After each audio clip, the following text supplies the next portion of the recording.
What's up, guys? Radio Geek here.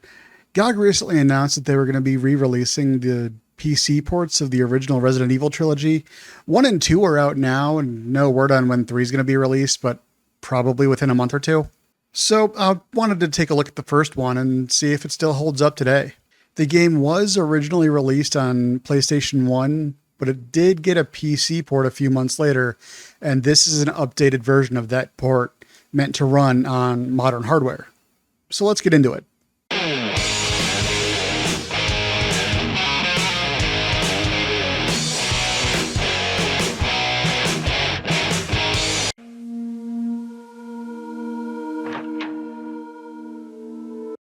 You can start the game as either Chris or Jill. Jill is essentially the easy mode. She starts with a pistol and has 2 additional inventory slots, while Chris only starts with a knife but gets a pistol very early on. There are other differences between the two characters. For instance, Jill can find a bazooka, which, aside from the Colt Python, is easily the best weapon in the game. Jill can also get the shotgun a lot easier than Chris can, which leads to this scene. Oh, Barry! That was too close. You were almost a Jill sandwich. You're right. Barry, thanks for saving my life. The game starts with this live-action intro sequence, which was censored in the US versions of the game for some reason, and was played in black and white.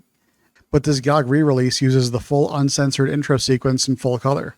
It's gruesome for sure, but it's also a bit cheesy, so I kind of feel like it evens out. The story goes like this. There have been a series of brutal murders in the Arklay Mountains just outside of Raccoon City, which is a fictional Midwestern city. The STARS, that's Special Tactics and Rescue Squad, Bravo unit, was sent to investigate but never came back. You are part of the Alpha unit who was sent in after them. After being chased by zombie dogs, you've taken refuge inside this large mansion, but other members of your team have gone missing, so you have to find them and then escape while killing or avoiding zombies and other weird things. It's not an especially deep story, but it gets the job done. There are some twists and turns that it takes later on, but overall it's a pretty simple and effective story. Once the game gives you control of your character, take the opportunity to get used to the controls. The game uses pre-rendered scenes and tank controls, and the camera will shift whenever you reach the edge of a scene.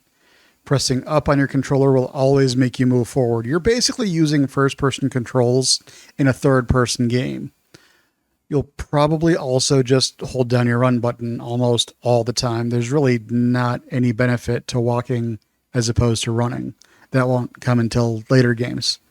You can also customize your controls in this version so you can control which button does what. And even though with this version you can use the keyboard or a controller, I find a controller still works best. The controls can be jarring when combined with the static backgrounds and camera angles, but really once you get used to it, it's not that bad. The game plays like this. Explore the mansion as much as you can and solve puzzles which give you keys and other key items to unlock more rooms to explore and paths to take so you can explore even more, solving more puzzles which gives you more keys, more key items, rinse and repeat. I love this design. It forces you to use your brain to work out how to proceed and what the best path for proceeding is. It does mean you'll be backtracking a lot to places you've already been, and that can get tedious, but that's just the nature of exploration-based gameplay. Exploration is made easier by maps you'll find of the mansion and other areas, and it helps that these areas are really well designed, often giving you multiple ways to reach any destination in that area, and if a pathway isn't open to you yet, it will be in time. Your inventory is heavily limited. Chris has 6 item slots and Jill has 8. Meaning you can't carry much with you at any given point in time. Ammo gets stacked with other ammo of the same type, which is nice, but guns, keys, healing items, and other key items each take up their own slots. You'll never be able to carry everything with you, and if your inventory is full, you can't pick anything else up. To help with this, there are item boxes placed in safe rooms throughout the game, where you can put whichever items you aren't using at the moment into, and you'll be able to retrieve those items at any item box throughout the game. The item box is probably your best friend in the entire game. The only thing you can pick up that doesn't take up an inventory slot are notes. Notes can teach you things about the game's mechanics, like this one that shows you what herbs do. Green herbs heal you, blue herbs cure you of poison, and red herbs do nothing on their own, but they amplify the effects of whichever herb they're combined with. Primarily, though, notes serve to fill you in on the plot and all the events that led up to what's happening now, so read them whenever you can. One note has quite possibly my favorite line in any video game ever. Itchy, itchy, Scott came, ugly face, so killed him. Tasty. Speaking of healing, your health goes through 3 stages: fine, caution, and danger. Green, yellow, and red, respectively. There's also a poison status. There's no visual cue during actual gameplay to see how damaged you are, so you have to open the inventory screen to check. This can lead to you thinking you're fine enough for a combat encounter and then getting killed in one hit because you are lower on health than you thought you were. So after you take a hit or two, it's good to just check where you're at. Typewriters act as your save points throughout the game, and they're usually in rooms with item boxes, but sometimes they'll also be on their own. Generally speaking, you need an ink ribbon to save your game, and each time you save it, it consumes 1 ink ribbon. I played through this game twice for this video, once as Chris and once as Jill. When I was playing as Jill, I found that I didn't need to use ink ribbons at all. The game didn't even have any for me to pick up. I was free to save to my heart's content. Once I finished the game, though, and reloaded the endgame save, which is sort of like a New Game Plus mode, I needed to use ink ribbons again. And as Chris, I needed to use ink ribbons right off the bat. You'll usually find a few of them next to each typewriter, so you really don't have to worry about running out unless you're really into saving. Which you should be, kind of, because every time you die, you have to restart at the last place you saved. So if you aren't careful, you can lose literal hours of progress at a time. But the game isn't so difficult that you need to save every single time you run across a typewriter. Save often, but not so often that you're constantly running out of ink ribbons. You'll hear a lot that in Resident Evil games, you want to conserve your ammo as much as possible, and to a certain extent, that is true. It doesn't mean don't ever use your ammo, it just means that if you can run around or past a zombie or some other creature without getting yourself killed in the process, you probably should. There are some places in the mansion that have enough room for you to do just that, but sometimes the hallways are narrow and you just have to kill something to get it out of your way. Or you're going to be going through some areas enough times that it's a good idea to just get rid of everything in that area to be safe.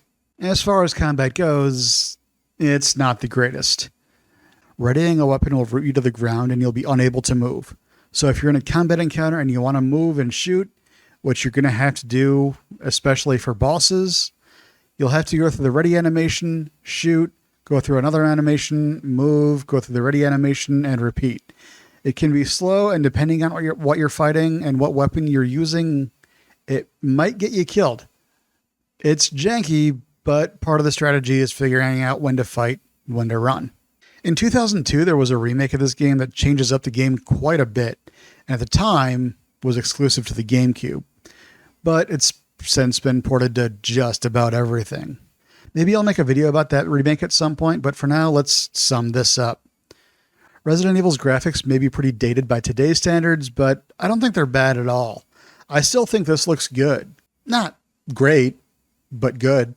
The music and the ambience is fantastic, at least in this version. The DualShock version of the director's cut had a different soundtrack, and it was kind of not good. But the game absolutely nails the atmosphere it's going for. It's dark, it's creepy, and despite it being weirdly cheesy with the dialogue and voice acting, it is unsettling in the best possible way. The controls are weird and difficult to work with, but once you spend enough time with them and get used to them, they aren't as bad as everyone says they are. The design is brilliant, both in the layout of the areas and in the puzzle design.